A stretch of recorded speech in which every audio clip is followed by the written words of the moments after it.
بابا، أنا كنت جاي أكلمك في نفس الموضوع اللي بكلمك فيه من فترة. حضرتك كل مرة بترفض أو بتقولي بعدين، بس المرة دي بصراحة أنا مش جاي أخد رأيك. أنا جاي أطلب منك تقف جنبي زي ما أي أب يعني بيقف مع ابنه. بابا، أنا من بقالي 3 سنين بكلمك في نفس الموضوع، ومبقاش ينفع أستنى أكتر من كده. البنت اللي أنا بحبها بقت في آخر سنة في الكلية، وعمال يجيلها عرسان، وأنا بصراحة بقى مش مستعد إنها تضيع مني. عموما يا بابا، انا مش جاي اخد رايك. انا جاي ابلغك ان يوم الخميس الجاي ده انا رايح اتقدم لها. انت بتضحك عليا يا بابا. انا شاريها وهي شارياني، وكنت محتاجك معايا كأب، علشان اكيد لو رحت لوحدي اهلها مش هيوافقوا بيا.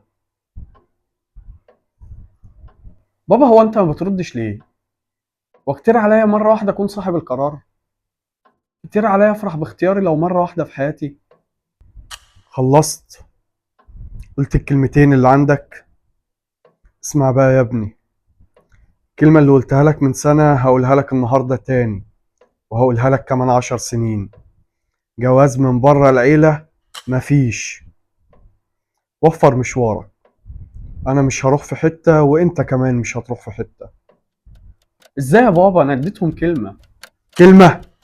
كبرت وبقيت تدي كلمة؟ اسمع يا ابني، بنت عمك أولى بيك، وأنت أولى بيها.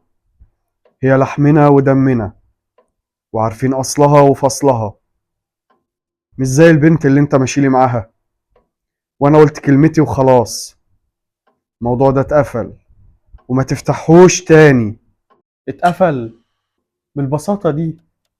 هو انا بشتري حتة ارض يا بابا علشان تقول لي دي احسن ولا دي؟ بابا، دي حياتي، دي بني ادم هعيش معاها عمري كله. بصراحة بقى بنت عمي دي انا ما بحبهاش. انا ما بشوفهاش غير زي اختي، ولو نفذت كلامك المرة دي هكون بظلمها وبظلم نفسي. وانت ايه عرفك بالظلم ولا بالعدل يا عيل انت؟ انت لسه ما شفتش بره البيت ده فيه ايه. انا بعمل لمصلحتك، وانا عارف مصلحتك اكتر منك. لما تكبر وتبقى راجل يبقى تعالى وناقشني. اللي انت فيه ده شغل عيال وجو مراهقة، وانا مش فاضي للكلام ده. انا هنا الكبير، وكلمتي هي اللي تمشي. مراهقة ايه يا بابا؟ انا عندي 26 سنة. ولو اللي بيجري ورا الحب والكلام الفارغ ده بيكون لسه عيل.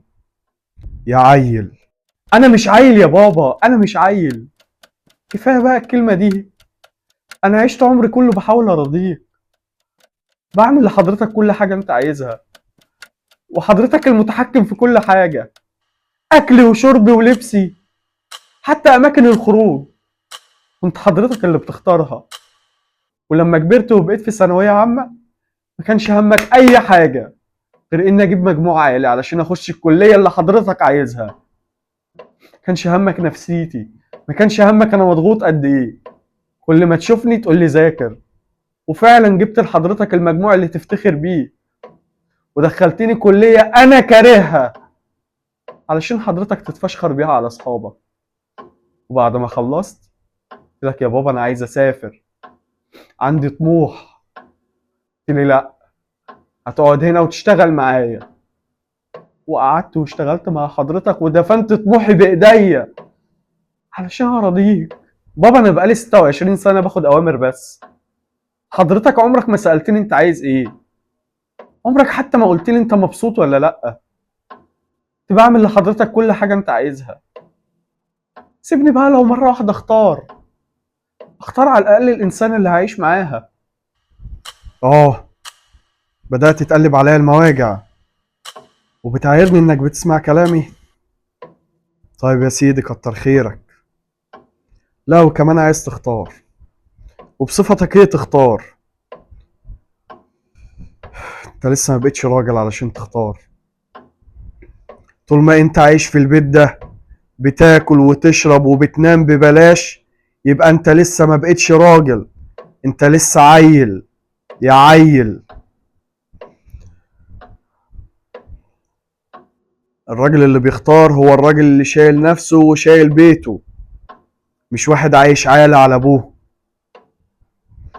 وجاي يتنطط ويقول لي حياتي واختياراتي. عالة؟ انا عالة يا بابا؟ انا اللي بشتغل من الفجر للمغرب في شغلك علشان اكبر اسمك وبيطلع عيني، وفي الاخر تقول لي عالة؟ في الاخر تقول لي اني باكل وبشرب ببلاش؟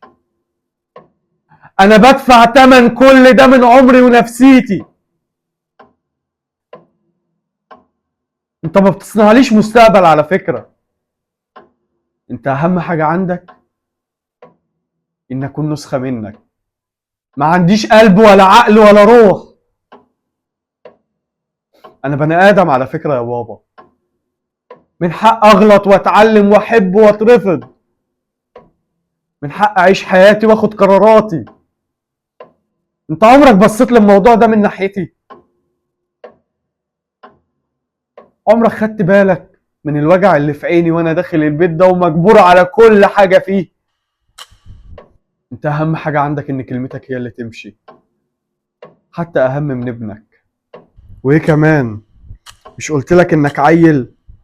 وعيل مش متربي كمان. زي ما قلت لك مفيش مروح في حتة، واعلى ما في خيلك اركبه.